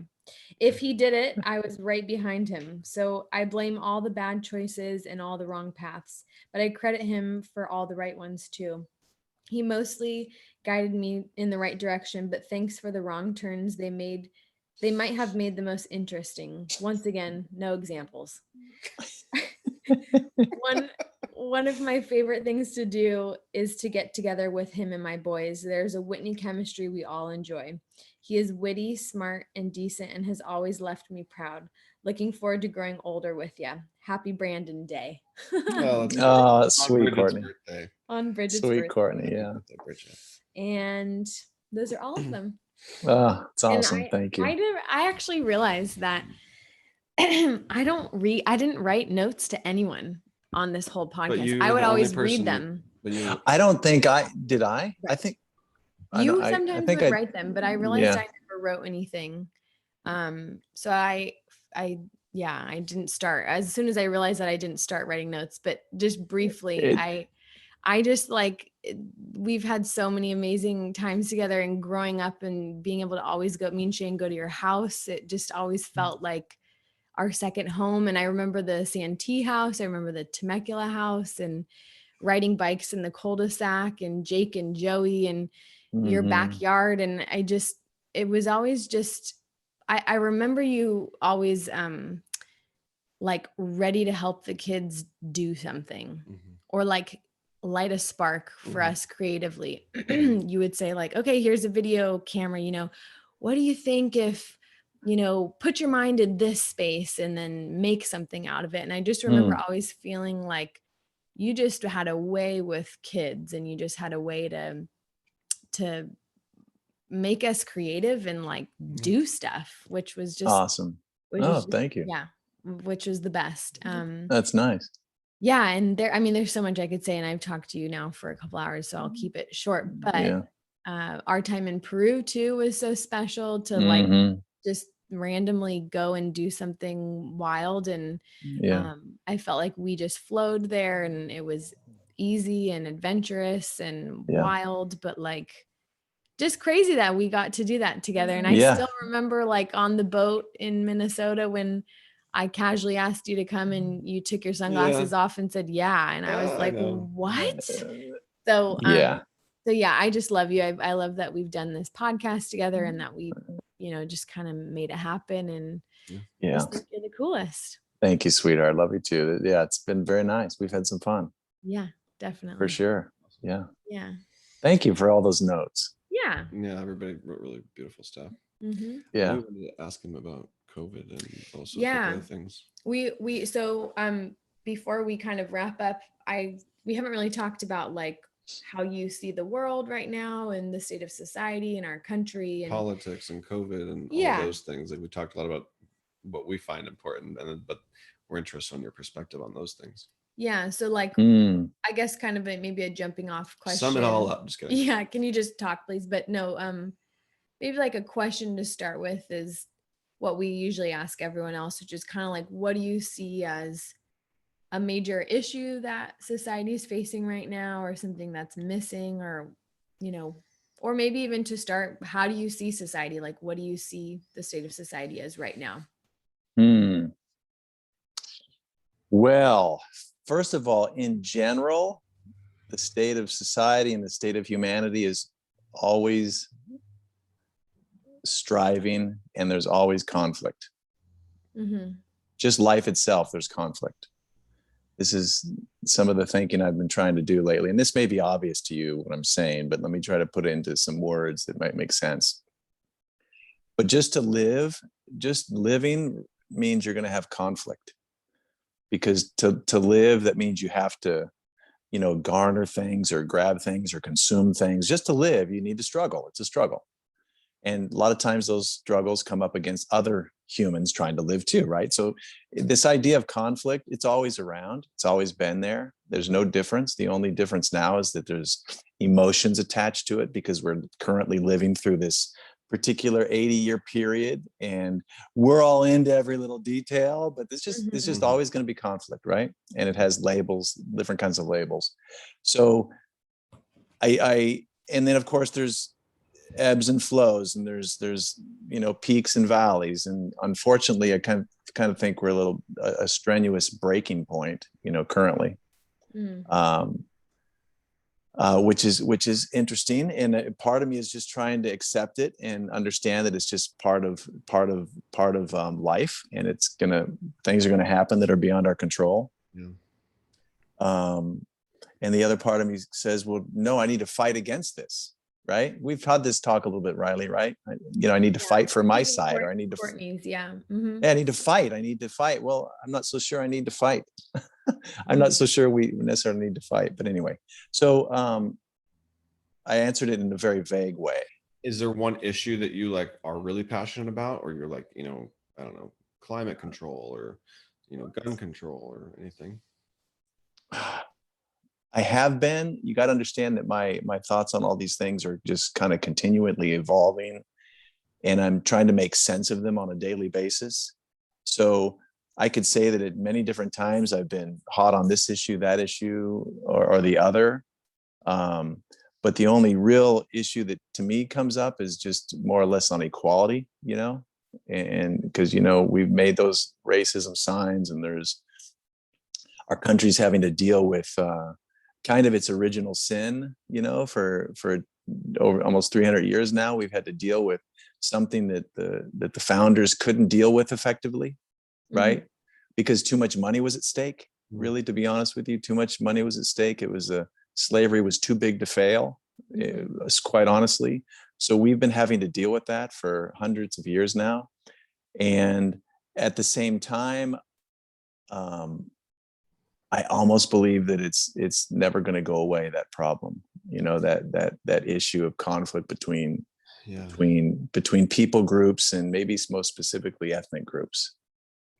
You were a driving force of us all creating those signs. We all worked on it together, but you helped drive that. And then you ran into like a major roadblock, which was almost you experiencing the blatant racism and the energy against our effort, where Rilee and I didn't really experience that or hit that roadblock down here. And that was, I know, unnerving to you, and it was stressful, and you didn't really know how to navigate it. And I think that's tough, but yeah, I don't know. That was brutal. Yeah, that was brutal. There was a big backlash up here with some really powerfully worded vocal opponents. And I was stunned. I was just stunned, because here I was thinking, after what happened to George Floyd, even me, finally, I mean, I've been, stemming from grandma, we've been on the side of all people, we want equality for all. We just want it. But after seeing what happened to George Floyd that day, my eyes were finally open to really, really the depth of it all. And once I expressed that in a kind of I guess a majority conservative area, I was really shocked to see the backlash. It was intense. That wasn't your hope for the project or anything, and we didn't really deal with that, but that was like shitty. That was shitty. No, that was shitty, but it also it opened my eyes to the understanding that there's always two sides. Now, I'd like to think I'm on the right side. I know I'm on the right side, but at the same time, those people, you're going to have hard time finding anybody from that group saying that they're not on the right side. Very true. So I mean, what do you do?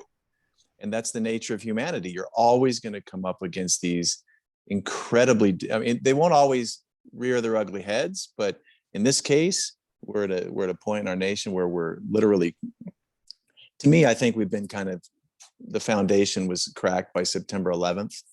And I almost want to say bin Laden knew exactly what he was doing when he did what he did to create the crevice, the crack in our society. And since then, it's just been widening. Fear. And then, and I've seen that. So it's just a conflict that's really been forced to the surface.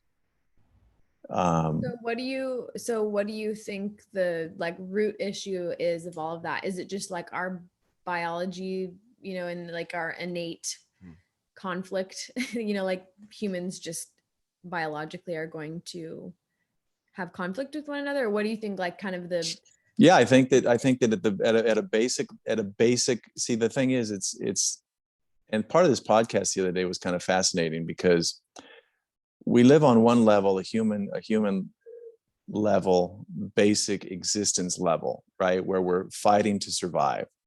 And so if you think of early humans, they're going to come up against other tribes, and they're going to be competitive and judgmental and harsh, and protective and even violent to protect themselves. So we're still in that phase of humanity, I think, where we're trying to protect ourselves, and groups are still trying to protect themselves. Right. I really think so.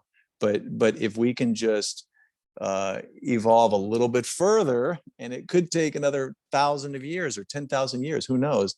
But if we can just evolve a little bit further, we'll be beyond that. But I don't think we're beyond that. We're just not beyond that. Because if it came right down to it, there are different ethnic groups on the world, and you're going to have a hard time I'm not sure. See, words get in the way, and words also can cause a lot of it's trouble. Almost like you think that you feel like that's like the biggest hurdle, and that's what we could do better as a society, but you don't really see a clear path to get over that hurdle in a sense. We're gonna have to, yeah, I'm not sure what the solution is, but we're gonna have to get rid of more and more instinctual kinds of it's components. Almost like if there was like an alien invasion that we could all rally behind together. Something unifying, absolutely. But that was COVID. And we didn't. Yeah, we had a chance. We just blamed, a lot of dumb ass people just blamed Asians, and basically for the disease. It's a great representation of how that almost separated us further in beliefs of vaccinations and not. And for a moment, it was unifying. I think the first like week or two is really. Oh, George Floyd was unifying. That was so unifying. Yeah. So many people in the country were just appalled, but within days it shifted. And it was so sickening that sides developed. It was so sickening. It's just tribalism, which is really like right. It's a problem. Deep rooted. It's a problem. Our everything, our makeup. That's so true.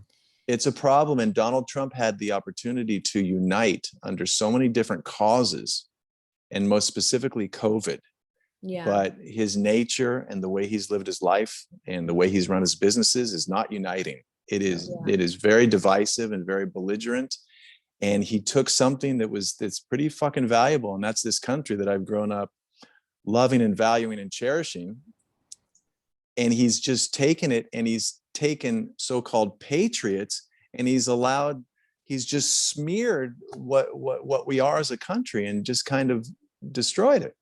I mean, democracy is now in question because he's saying, the election issues. White supremacy is now, they're not so bad. There were good guys on both sides. Whatever words you use, it was a chance to unify and get this country together and really make it great. Or at least identify the real thing to reject. Correct. Or talk honestly and openly, not so opinionated and harsh. Yeah. Yeah. And to think that half the country, is generally insulted regularly. Yeah. It kind of just put us in a horrible position. Yeah. But I don't think those things are wrong. I mean, they're wrong, but this shit happens. Yeah. This is part of our journey as a species, man. There's going to be way more ugly stuff than that. Yeah. This is just what happens. And if we're going to get to any higher level or any kind of evolutionary plateau or great achievement or the final level, whatever you want to call it, we got to go through some serious shit to get there. Just like in your own life, you got to go through serious shit to have the true joy and happiness. Joe Rogan yesterday called it like how a moth or a worm will make a real cocoon. It's kind of an ugly phase of its life, the cocoon itself, Well, he made the reference, and I thought this is very interesting. That as a society or humanity might be cocooning right now with just all this ugly drama, and then what's going to come out of that could be just amazing. But we're talking not in our lifetime. I mean, we're talking, way down the road, which is the hardest part. But I will say, and I think I've said this on the other podcast too, but this is the greatest time to be alive, I would say. In my opinion, I think that where we are right now as a world and a society is in a lot of ways the best that it's ever been. In what ways are you referring to? Because I probably agree, but what are you talking about? I mean, as a woman, this is the best time for me to be alive. Absolutely. And I mean, just the general safety and comfort of my life is just ridiculous compared to so many others in history. I mean, I think that there's some wiggle room with for example, grandma's era. There was a comfort and kind of a flow to that life as well, but there were also net cons of living in that era. So I just think general safety, comfort, health, access to I agree everything. I mean, this is the tip of the spear right now. Very true. So I think that it's always a focus on what's going wrong right now, and there are so many things going wrong, but there's equally so many things going right. And if you look at just how far we've come recently, it's like that's pretty cool. Like there's a lot of progress to have, you know, to shed light on. So I totally agree.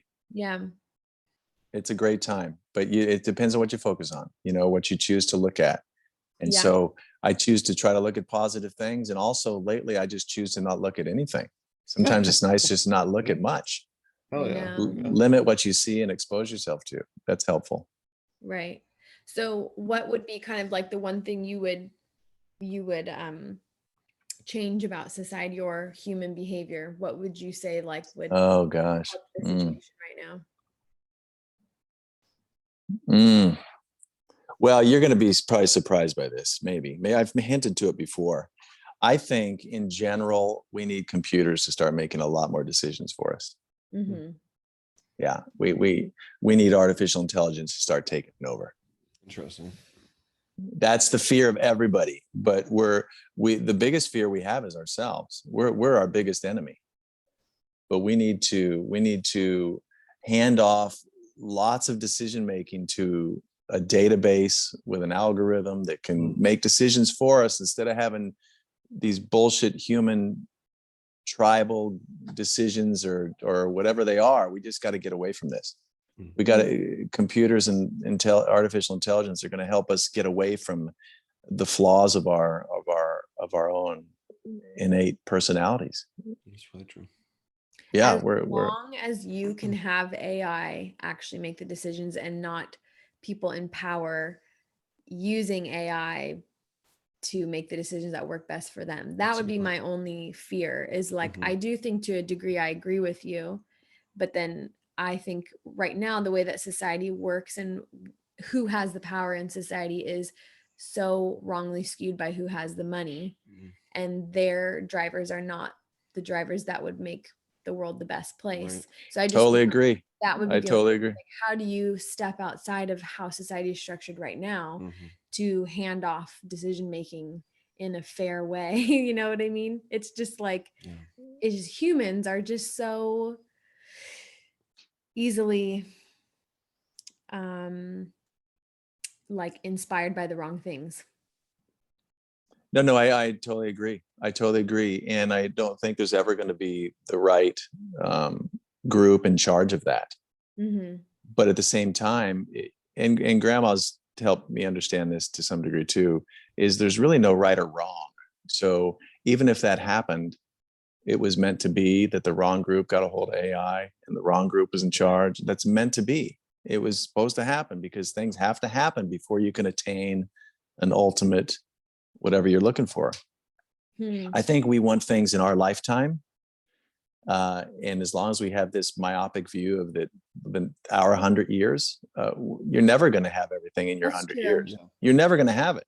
That's true. Yeah. We're never going to have it. We're going to have fragments of it. So the wrong group might be in charge of AI at the beginning and horrible things might happen.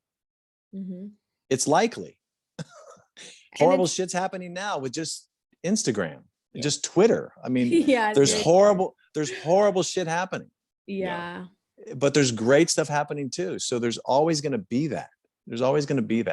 And similarly, like something you just said reminded me of this, like just how you need to think outside of your 100-year lifespan. You also need to take into account all of history and all of time, because for example, like COVID, what we just lived through right now will be a paragraph in a textbook one day. But like to us, it was just so deeply emotional, shattering, you know. But it's time, like, and I think it just goes back to that thing of like, if everyone could zoom out and kind of see themselves for what they really are and see society for what it really is and on what scale and everything, how everything connects. It's like, if we could have that view, I think that would be so beneficial. It's like when you look at the stars at night and you're like, oh my God, I'm so effing small, you know? It's healthy to have that reminder. I totally agree. I totally agree. And I teach history. In that history book, I try to tell the students, it's full of so many periods like the year we just lived through. So many, like that year the kids just lived through, my students, They lived through a pandemic. They lived through racial unrest. They lived through riots. They lived through protests. They lived through an insurrection against the Capitol of the United States. I mean, they lived through unbelievable year. Yeah. But the history book is full of that. Yeah. Full of that. That is nothing that has been with us forever. And it's just that the emotion in the book is not present. Yeah. Right. You can't recreate the emotion. So I try, and this is a flaw or maybe a skill, to just just remove myself from it, and just realize that this is just these conflicting groups, and this is just the battle for life that's always existed. I mean, have you ever thought about the decisions and the things that you both have come from, like tracing your ancestry back all the way to a million years or just 200,000 years to our species, whatever you want to do, tracing it back, that you're only here because of the decisions of the people before you, right? And every single life-saving move they made, or they didn't step off the curb into a busy street 1 second earlier because it would have killed them, or whatever it was.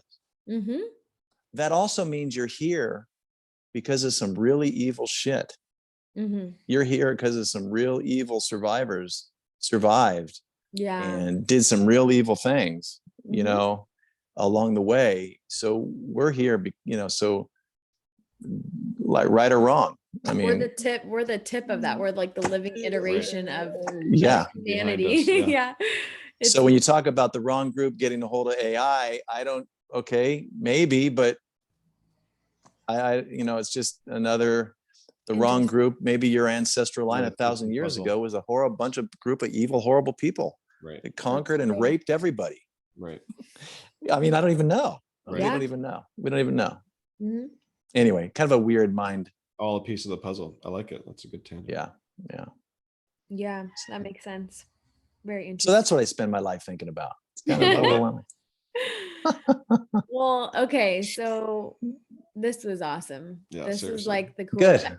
This was so good. And you were fine. You didn't even come. Good. You were okay. You were all right. Yeah, it was okay. Shane, you did great for filling in. Thank you, buddy. Great. Oh, thanks. Shane did great. I love doing it. Thank you. I really appreciate you guys doing this for the family. I know everybody has said it, but it's been really cool, and I feel really lucky to get to jump in. I know. And for you, Brandon, it was special to do it for you. Yeah. Thank you, buddy. Yeah, very special for me too. And I had a great trip with you recently. That was really fun. Yeah. I just want to say hi to the whole family and grandma. I love you. And we got to keep doing things like this to keep the family connected, so we can keep that really special Whitney bond that we all do have. And it takes doing special things like this, and like the videos Brandon's done, and Rilee and him to make this effort so we can have these things to look back on. Totally. Yeah, I know. And so season 2, what's the teaser, Rilee? Come on, give a teaser. Well, okay. And we haven't finalized this at all. And then the final question that I always ask everyone. So you're not off the hook yet, but the teaser would be. He tried to get wet. I know. Is that Brandon and I are thinking of pairing up cousins. So Brandon and I will interview 2 cousins at a time.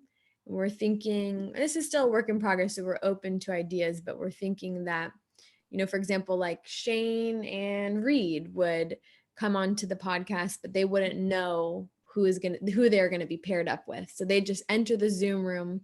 We'd introduce the guest, and then Cheyne comes on, then we'd introduce the next guest, and Reed would come on, and we just have a discussion similar to what we've done with all the siblings, and just kind of like playing off of these, cousin roles and doing the next generation and interviewing kind of in a similar way. So that's what we're thinking. Do it. Yeah.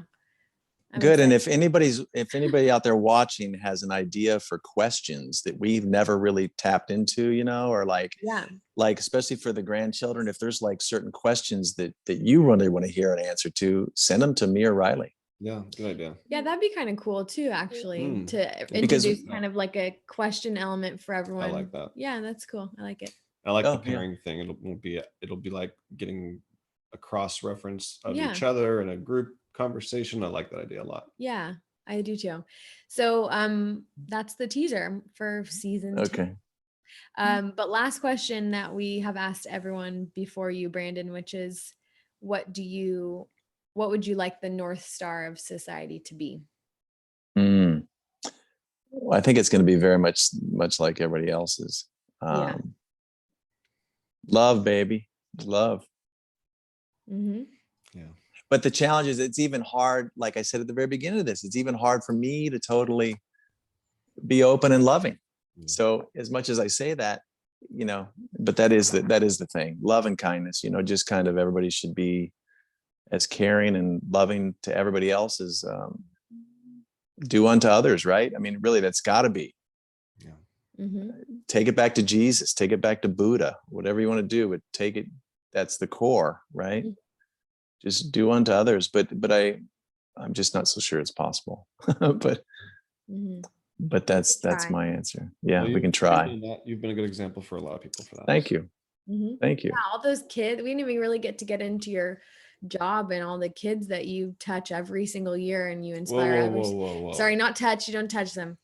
Not anymore. Positive. Not anymore. Yeah. You inspire and influence. That won't happen again. There was a time where I used to hug kids and pat them on the back and come up next to them.